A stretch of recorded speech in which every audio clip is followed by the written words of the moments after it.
Bayangkan harus pindah ke negara asing, dirundung habis-habisan oleh geng bela diri, dan satu-satunya orang yang bisa mengajarimu melawan adalah seorang teknisi apartemen yang pendiam. Parker, seorang bocah asal Amerika, terpaksa mengikuti ibunya pindah ke Beijing. Di lingkungan barunya, ia mencoba berteman dengan seorang gadis manis bernama Mei Ying. Namun hal ini justru memancing kemarahan Cheng, seorang bocah arogan yang sangat mahir bela diri kungfu. Cheng dan gengnya terus-menerus menyerang dan mengintimidasi Parker, membuat kehidupannya menjadi sangat tertekan.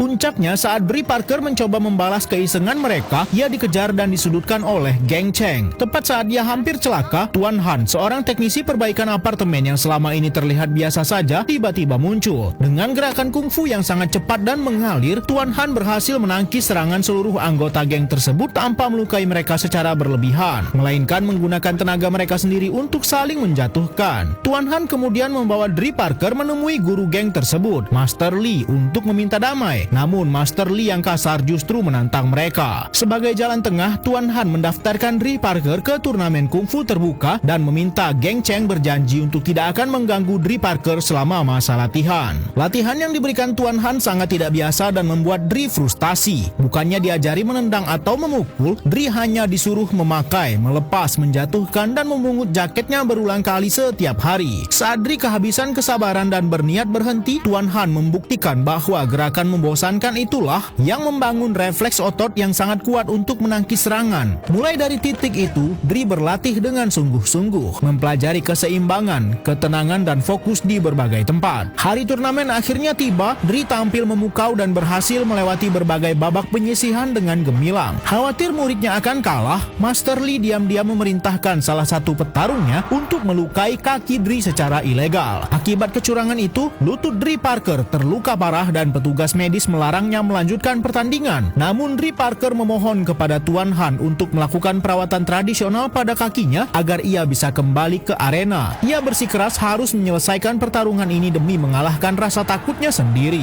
Di babak final yang sangat menegangkan, Bri Parker yang kesulitan berdiri harus berhadapan langsung dengan Cheng. Dengan sisa keseimbangannya pada satu kaki, Bri memusatkan pikirannya dan bersiap menggunakan jurus ular yang pernah ia lihat. Tepat saat Cheng melompat untuk menyerang, Bri melesatkan tendangan putar di udara yang mendarat telak di wajah Cheng, mengakhiri pertandingan dengan kemenangan gemilang. Bri Parker berhasil membuktikan keberaniannya dan sebagai bentuk penghormatan, Cheng beserta seluruh murid Master Lee akhirnya menundukkan badan kepada Tuan Han, mengakui filosofi sejati dari ilmu bela diri milik Tuan Han.